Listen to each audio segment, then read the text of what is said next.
ఏమిట్రా బట్టలు సర్దుకుంటున్నావు? నిన్నే ఏమిట్రా, ఎక్కడికి వెళ్తున్నావు?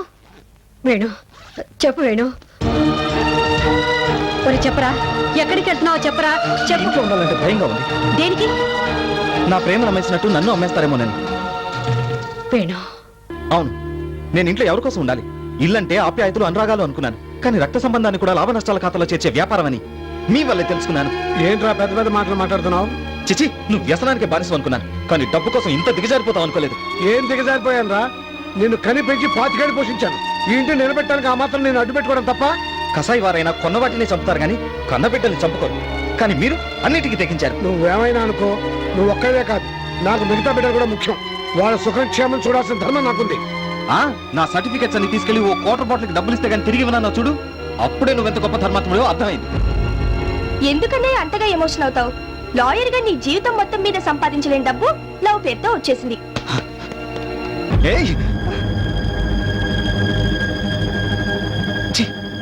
ఆ రోజు బిందె తాకట్టు పెట్టి డబ్బులు ఇస్తే నా చెల్లి చాలా తెలివైంది అనుకున్నాను, కానీ ఈ రోజు అన్న ప్రేమనే తాకట్టు పెట్టే స్థాయికి నువ్వు ఎదిగిపోయావు.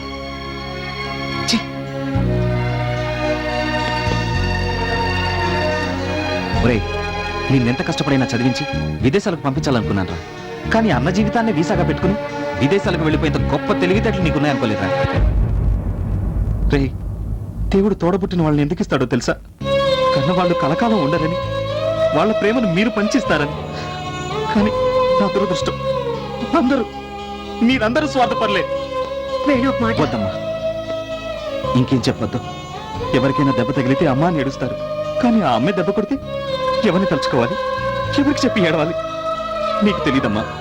ఒకరోజు ఇల్లు గడవకపోతే నా రక్తాన్ని అమ్మి డబ్బు తెచ్చి నీ చేతికిచ్చాను.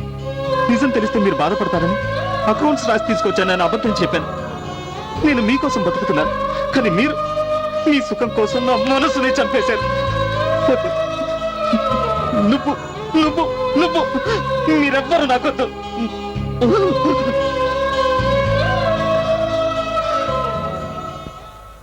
దివ్య,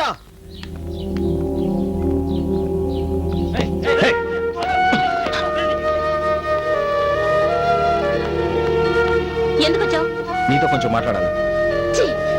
నిన్ను చూడడానికి అసహ్యంగా ఉంది. ప్లీజ్ దివ్య, నేను చెప్పేది విను. నేను వినను వినను వినను. అది కాదు దివ్య, నువ్వు ఇక్కడి నుంచి వెళ్తావా? మెడపట్టి బయటికి గెంటమంటావా? దివ్య, సెక్యూరిటీ, అడ్డమైన వాళ్ళని కాంపౌండ్ లోకి అడుగు పెట్టనివ్వకండి. ముందు తన్ని బయటకు పంపించండి.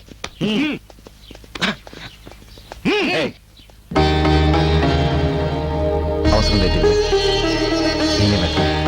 కానీ ఒక్క మాట, ఇప్పుడు నేనేం చెప్పినా నువ్వు వినిపించుకోవట్లేదు. నిజం తెలుసుకున్న తర్వాత నా కోసం వస్తాను.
వేణు, నన్ను క్షమించరా. నీకు నా మీద కోపం పోవడానికి ఈ జన్మంతా సరిపోదని నాకు తెలుసురా. నీ ప్రేమనైతే సులభంగా చెడగొట్టగలిగాం, కానీ దివ్య పెళ్లిని ఆపలేకపోయినరా. మళ్ళీ నువ్వు మామూలు మంచివే మా మధ్య తిరగాలని మీ ఇద్దరిని ఒక్కటి చేయడానికి దివ్య దగ్గరికి వెళ్ళాను. కానీ పరిస్థితి చేయి దాటిపోయింది. దివ్య పెళ్లి జరుగుతోంది.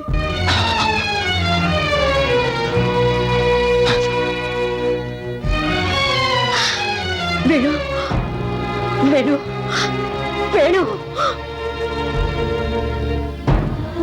భయపడకమ్మా, మిమ్మల్ని వదిలిపెట్టి ఎక్కడికి వెళ్ళను. మీ మధ్య ఉంటాను. మీరు చేసిన ద్రోహం తలుచుకుంటూ చావాలేక బతుకుతూ మీ మధ్య తిరుగుతూ నేను మీ ముందే పతనమైపోవాలి.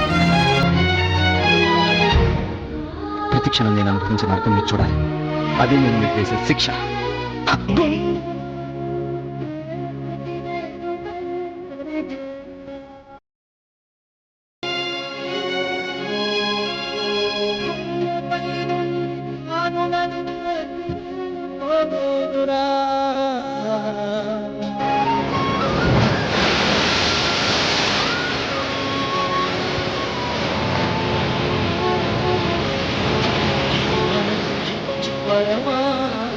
మనసిచ్చి మరువతరమా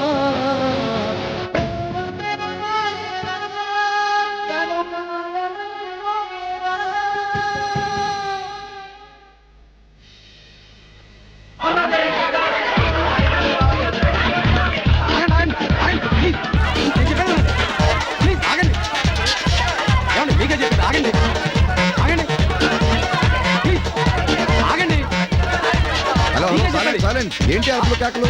ఇదేంటి ఇల్లు అసెంబ్లీ హాల్? ఇది ఇల్లే సార్, కానీ మేము ప్రెస్ వాళ్ళం. మీ ఇంటర్వ్యూ కావాలి sir. No no no no no. నేను ఈ ఇంటర్వ్యూలకు చాలా దూరమని మీకు తెలుసు అనుకుంటాను. తెలుసు సార్. మంత్రిగా మీరు మీ ప్రభుత్వం అమలు చేస్తున్న విధానాల గురించి ప్రజలకు తెలియాలంటే ఇలాంటి ప్రెస్ మీట్లు అవసరం సార్. మీకు పెళ్ళయిందా? అయింది సార్. మీరు మీ పెళ్ళాన్ని బాగా చూసుకుంటున్నారా? బాగానే చూసుకుంటానండి. మరి ఈ విషయాన్ని ఒక ప్రెస్ మీట్ పెట్టి మీ కాలిన వాళ్ళందరికీ చెప్పారా? అదేంటి సార్, పెళ్ళాన్ని బాగా చూసుకోవటం మొగుడుగా నా బాధ్యత. దీనికి ప్రెస్ మీట్ ఎందుకండి? అవసరం లేదు. అలాగే ప్రజల్ని బాగా చూసుకోవడం మంత్రిగా నా బాధ్యత. మరి దీనికి ప్రెస్ మీట్ ఎందుకు? అది కాదు సార్, మీ ఇన్నర్ ఫీలింగ్స్ ఇంటర్వ్యూలో చెప్పడం వల్ల ఓటర్ల అభిప్రాయాన్ని మా పత్రికలు మార్చగలవు. అలాగా? మీ పేపర్ సర్క్యులేషన్ ఎంతమ్మా?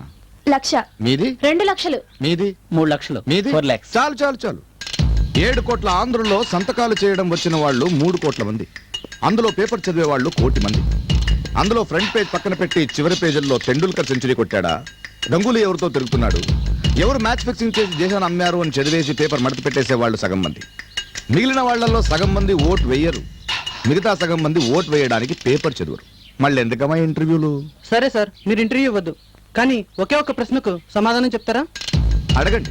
మీ ప్రభుత్వం అవినీతి ఆరోపణలు ఎదుర్కొంటుంది కదా, వచ్చే ఎన్నికల్లో మీ పార్టీ మళ్ళీ అధికారంలోకి వస్తుందంటారా? దేనికైనా టైం బాగుండాలమ్మా. గత 20 ఏళ్లుగా కర్ణాటక, తమిళనాడు రాష్ట్రాల చీఫ్ మినిస్టర్స్ మారారు. కానీ 2 రాష్ట్రాలని గడగడలాడిస్తూ బెదిరిస్తున్న వీరప్పన్ మారాడా? 300 మంది ఎమ్మెల్యేలు చీఫ్ మినిస్టర్ని మార్చారు. కానీ 25,000 మంది పోలీసులు వీరప్పన్ పొజిషన్ మార్చారా? టైం. అక్కడ ప్రభుత్వానికి గుడ్ టైం, వీరప్పనికి బ్యాడ్ టైం. టైం బాగుంటే కొన్ని కోణాల్లో కుంభకోణాలే ప్లస్ అవుతాయి. మీరు సార్ సార్, రేపు ఆగస్టు 15 కదా సార్, మీ చేత జంక్షన్ లో జెండా ఎగరించాలని వచ్చారు సార్. ఓ, నేను జెండా ఎగరేయాలా? అవును సార్. Idiot! నాకు ఈ ప్రెస్ మీట్లే కాదు, జెండా వందనాలన్నా ఇష్టం లేదని వాళ్ళకి చెప్పొచ్చు కదా. అది కాదు ప్లీజ్ సార్. అసలు జెండా అంటే 3 రంగుల గుడ్డ ముక్క కాదు, మన దేశ గౌరవం, ప్రతిష్ట. ఏ దేశభక్తుడో, స్వతంత్ర సమర యోధుడో ఎగరవేస్తే అది హిమాలయాలంత ఎత్తున ఎగురుతుంది. నాలాంటి రాజకీయ నాయకులు ఎగరవేస్తే అది ఎలక్ట్రిక్ పోలంత ఎత్తుకు ఎగిరి ఆగిపోతుంది. జాతీయ జెండా రెపరెపలాడాలి గాని మా చేతుల్లో పడి లబలబలాడకూడదు. Sir, you are really great. జెండా వందనం గురించి ఇంతగా ఆలోచించిన మీరు నిజంగా మాకు ఇంటర్వ్యూ ఇవ్వకపోయినా పర్వాలేదు సార్. సార్ మీకు phone. Excuse me please. Hello, చెప్పండి కామేశ్వరరావు గారు. వాట్? నా కూతురు నా మీద దావా వేసిందా?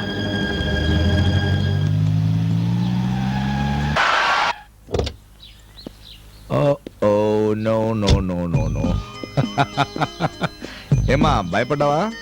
యా. తాత ఇంట్లో లేడా? మీరెవరు? Oh my God, bad luck. నా బిడ్డకి నేనెవరని చెప్పుకోవాల్సిన దురదృష్టం వచ్చింది. నేను మీ డాడీని. డాడీయా? అవునమ్మా. నేను 30 ఏళ్ళు కష్టపడితే నా ఫోటో పేపర్లో పడింది. కానీ 7 ఏళ్లకే నీ ఫోటో పేపర్లో పడిందంటే ఎంత ఫాస్ట్ గ్రోత్. ఆఖరికి నా కూతురు అనిపించుకున్నావు. కమ్. ఏంటమ్మా అంత దూరంగా ఉన్నావు? ఇన్ని రోజులు ఎక్కడికి వెళ్ళారు? అబ్బా, నీలో కూడా ప్రతిపక్షం ప్రవేశించింది. చూడమ్మా, ఇన్నాళ్ళు నువ్వు నీ అమ్మ దగ్గర సుఖంగా ఉన్నావనుకున్నాను. కానీ అది నన్ను వదిలేసినట్టు నిన్ను కూడా వదిలేసిందని ఈ రోజే తెలిసింది. అందుకే నిన్ను నాతో పాటు తీసుకెళ్దామని వచ్చాను. నేను రాను, నాకు అమ్మ కూడా కావాలి. ఇక నుంచి అమ్మైనా నానైనా నేనే కదా. ఆ మాట తాతయ్య కూడా చెప్పారు. మీకు నేను కావాలంటే అమ్మతో కలిసి రండి. ఓ మై గాడ్, ఓటు ఉన్న వాడిని కన్విన్స్ చేయడం మనకు తెలుసు. ఈ పసి పిల్లలకి ఏం చెప్పాలి, ఎలా కన్విన్స్ చేయాలి?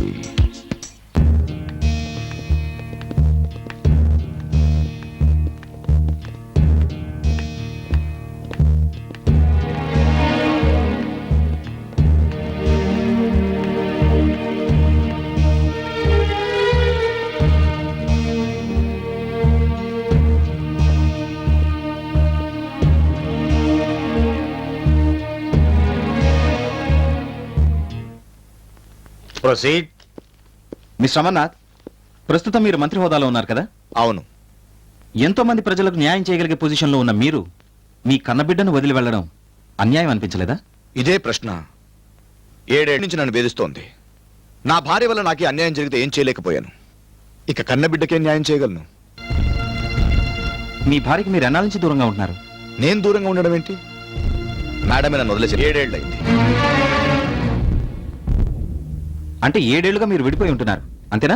టు బి ప్రిసైజ్ 7 ఏళ్ళు 3 నెలలు 12 రోజులు. Please note this point your honour. Mister Amarnath, ఇన్నాళ్ళు విడిపోయి ఉన్న మీరు విడాకులు తీసుకోవాలని ఎప్పుడు అనుకోలేదా?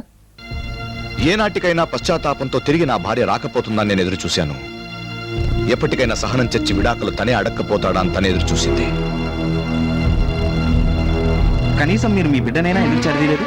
బిడ్డని తల్లిని విడదీయడం మహాపాపమని తన బిడ్డను తీసుకెళ్తుంటే కాదనలేకపోయాను. కానీ తన నన్నే కాదు, బిడ్డను కూడా వదిలేసిందని కోర్టు నోటీస్ అందేదాకా నాకు తెలీదు. మేడం, ఆయన చెప్పింది మీరు విన్నారు కదా. మరి మీరు కూడా మీ బిడ్డను వదులుకోవడానికి కారణం? తండ్రి లేని బిడ్డగా కంటే తల్లిదండ్రులు లేని బిడ్డగా ఉండడం మంచిదని వదిలేశాను. మరిప్పుడు మీ పాప మీ ఇద్దరితో కలిసి ఉండాలని కోరుకుంటోంది.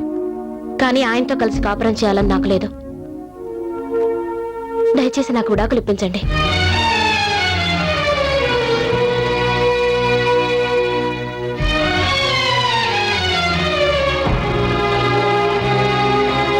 మిస్టర్ అమర్నాథ్, మీ ఆవిడ మీ నుండి విడాకులు కావాలని కోరుతున్నారు. దీనికి మీరేమంటారు? ఏం చెప్పాలి సార్? ప్రపంచంలో ఏ భర్త అయినా భార్య కోరుకుంటే బంగారం కొనిస్తాడు, చీర కొనిస్తాడు. కొండ మీద కోతి కావాలన్నా, కోహినూరు వజ్రం కావాలన్నా తెచ్చిస్తాడు. కానీ విడిపోదాం, విడాకులు తీసుకుందామంటే అది నా లోపమా, నా జీవితానికి శాపమా అని అయోమయంలో పడ్డాను. అంటే విడాకులు తీసుకోవడం మీకు ఇష్టం లేదా? దివ్య, ఈ ప్రశ్నకి ఏం సమాధానం చెప్పమంటావు? నువ్వే చెప్పు. నేను అడిగేది మిమ్మల్ని. ఉండొచ్చు సార్, కానీ నా భార్య నా ముందున్నప్పుడు ఆమెను అడగకుండా నేనే నిర్ణయం తీసుకోను. పోనీ మేడం, మీరు చెప్పండి, ఆయనతో విడాకులు కావాలని మీరు ఎందుకు కోరుకుంటున్నారు? ఆయనతో కలిసి ఉండడం ఇష్టం లేక. మరి పాప పుట్టేదాకా ఎందుకు కలుసున్నారు? గత్యంతరం లేక. శరీరాలు కలిసి ఆయనడానికి సాక్ష్యంగా పాప పుట్టింది. కానీ మనసులు కలిసి ఆయనడానికి నా దగ్గర సాక్ష్యం లేదు. నా దగ్గరే కాదు, సంసారం చేసి ఏ ఆడదాని దగ్గర ఉండదు. మనసులు ఎందుకు కలవలేదు? ఆయనకి మనసే లేదు కాబట్టి. పొరపాటు, చాలా పొరపాటు. ఇన్నేళ్ల నా రాజకీయ జీవితంలో ఎమ్మెల్యేగా, మినిస్టర్గా ఎంతో మంది పబ్లిక్ నా మనసుని అర్థం చేసుకున్నారు, ఆదరించారు. యువర్ ఆనర్, స్త్రీలను గౌరవించడం మన సంప్రదాయం అన్నదాన్ని ఈ దేశంలో ఎంతమంది మగాళ్లు పాటిస్తున్నారో లేదో నాకు తెలియదు, కానీ భార్యల్ని గౌరవించడం భర్తల సంప్రదాయం అన్నదాన్ని ప్రతి మగాడు, ఐఎమ్ సారీ, ప్రతి మగుడు పాటిస్తున్నారు. అందులో నేను ఒక్కడిని. కానీ నా భార్య నా మనసుని అర్థం చేసుకోలేకపోయింది. అయినా పర్వాలేదు, దయచేసి నాకు విడాకులు ఇప్పించకండి. మా ఇద్దరిని కలపకపోయినా కనీసం నా బిడ్డను నాకు ఇప్పించండి please. That's all your honour. Court is adjourned for tomorrow.